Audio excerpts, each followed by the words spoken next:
எம்பெருமானி ஆத்ம பந்துக்களே, இன்று மார்கழி மாத 10வது பாசுரம். அன்னவயல் புதுவை ஆண்டாள் அரங்கற்கு பன்னிதற்பாவை பல்மதி மின்னிசையால் பாடிக் கொடுத்தால் நற்பாமாலை பூமாலை சூடிக் கொடுத்தாலை சொல்லு. சூடிக் கொடுத்த சுடற்கொடிய தொல்பாவை பாடி அருள பல்வளையாய் நாடினி வேங்கடவர்க்கென்ன இது என்ற இம்மாற்றம் நாம் கடவா வண்ணமே நல்கு. கோதை பிறந்தவோர் கோவிந்தன் வாழ்மோர் சோதிமணி மாடம் தோன்றுமோர் நீதியார் நல்லவத்தர் வாழ்மோர் நான் மறைகள் ஓதுமோர் வெளிபுத்தூர் வேதக்கோனூர் பாதகங்கள் தீர்க்கும் பரமன் அடிகாட்டும் வேதம் அனைத்துக்கும் வித்தாகும் கொதை தமிழ் ஐயைந்து வைந்தும் அறியாத மானிடரை வையம் சுமப்பது பம்பு. இன்று 10வது பாசுரத்தில் நோற்றுச் சுவர்க்கம் புகின்ற அம்மனாய் மாற்றமும் தாராரோ வாசல் திறவாதார் நாற்றுத் துழாய்மணி நாராயணன் நம்மால் போற்ற பணிதரும் புண்ணியனால் பண்டொருநாள் கூற்றத்தின் வாய்வீழ்ந்த கும்பகர்ணனும் தோற்றம் உனக்கே பெருந்துயில்தான் தந்தானோ ஆற்ற அனந்தல் உடையாய் அருங்கலமே தேற்றமாய் வந்து தெலவேலோர் எம்பாவாய். பொருள்: முற்பிறவில் எம்பெருமான் நாராயணனின் எண்ணி நோன்பிருந்திருந்தன் பயனாக இப்போது சொர்க்கம் போல் சுகத்தை அனுபவிக்கின்ற பெண்ணே, உன்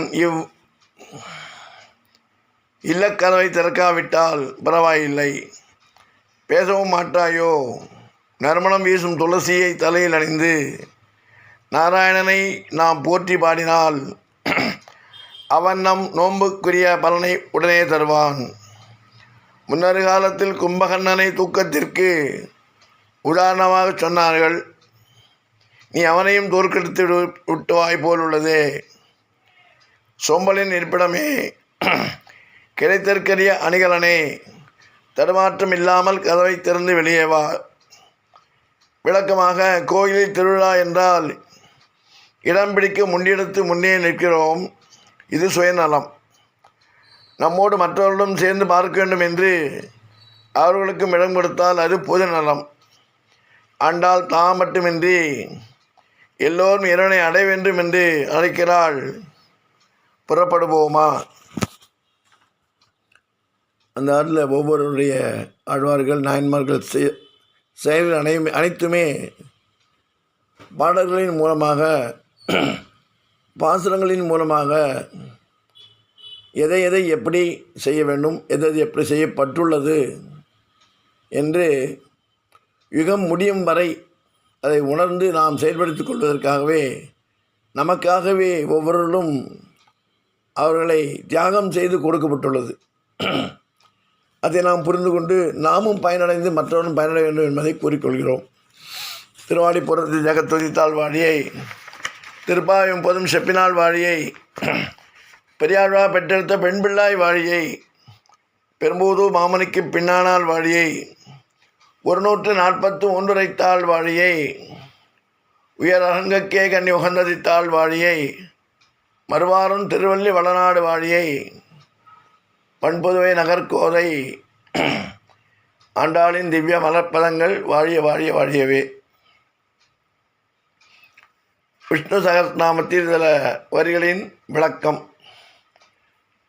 விக்ஷரோ ரோகிதோ மார்கோ ஹேதுர்தாமோதர சக மகீதரோ மகாபாகோ வேகவான விதாசனக.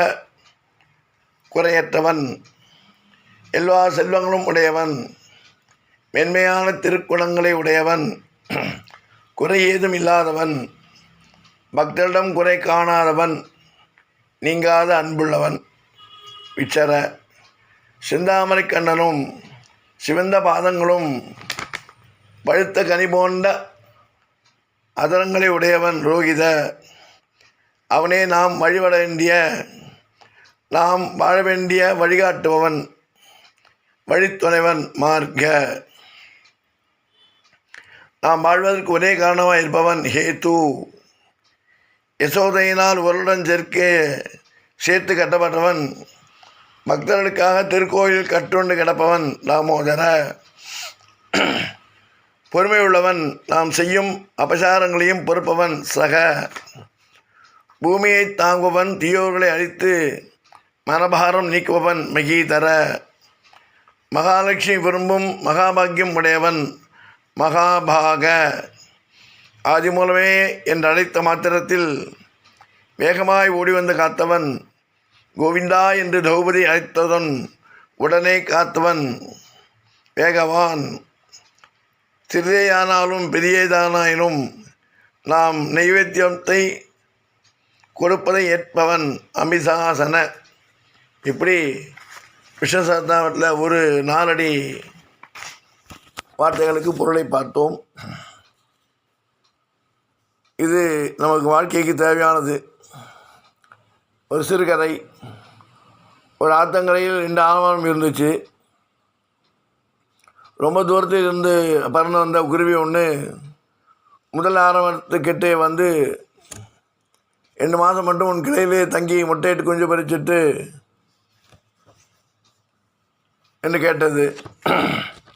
ஆனால் அந்த மரம் அதெல்லாம் முடியாதுன்னு கண்டிஷனாக சொல்லிடுச்சு.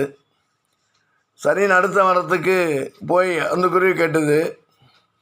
இடம் தானே தாராளம் இருந்துக்கொண்டு பெரிய மனசு பண்ணி அந்த மரம் சொன்னது. ஒரே மாதம் ஆத்திரை வெள்ளம் பெருக்கெடுத்து ஓட ஆரம்பித்தது. இந்த வெள்ளம் தாங்க முடியாமல் முதல் மரம் அடிச்சுட்டு போக ஆரம்பித்தது. ஆனால் குருவிக்கு இடம் கொடுத்த 2வது ஆலமரம் நிலையாக நின்றுது. முதல் ஆரம்பத்தை பார்த்த குருவி அடுத்தவங்களுக்கு உதவி செய்யாதவனை ஆண்டவனே தண்டிச்சுட்டார்னு எல்லா மனுஷன் நினைக்கிற மாதிரி நினச்சிது. ஆனால் வெள்ளத்தில் அடித்து போக அந்த ஆலமரம் என்ன நினச்சது தெரியுமா? என் வேரோடு பலம் ஒரு மழைக்கு கூட தாங்காதுன்னு எனக்கு தெரியும். நீயும் என்னோடு சேர்ந்து சாக வேண்டாம்னு தான் உனக்கு இடம் தரமாட்டேன் என்று மறுத்தேன். குருவியே, நீ எங்கிருந்தாலும் உன் குடும்பத்தோடு சந்தோஷமாக நல்லா இருக்கணும் என்று நினைத்து தான் வெள்ளத்திலே போய்விட்டது. இப்படி தான் உண்மையான தியாகிகள் வெளி உலகத்துக்கு தங்களை காட்டுகிறது இல்லை. நமக்காக தியாகம் செய்யும் உறவுகளும் உண்டு. நாம் மகிழ்ச்சியாக நம்மையே தியாகம் செய்யும் உறவுகளும் உண்டு.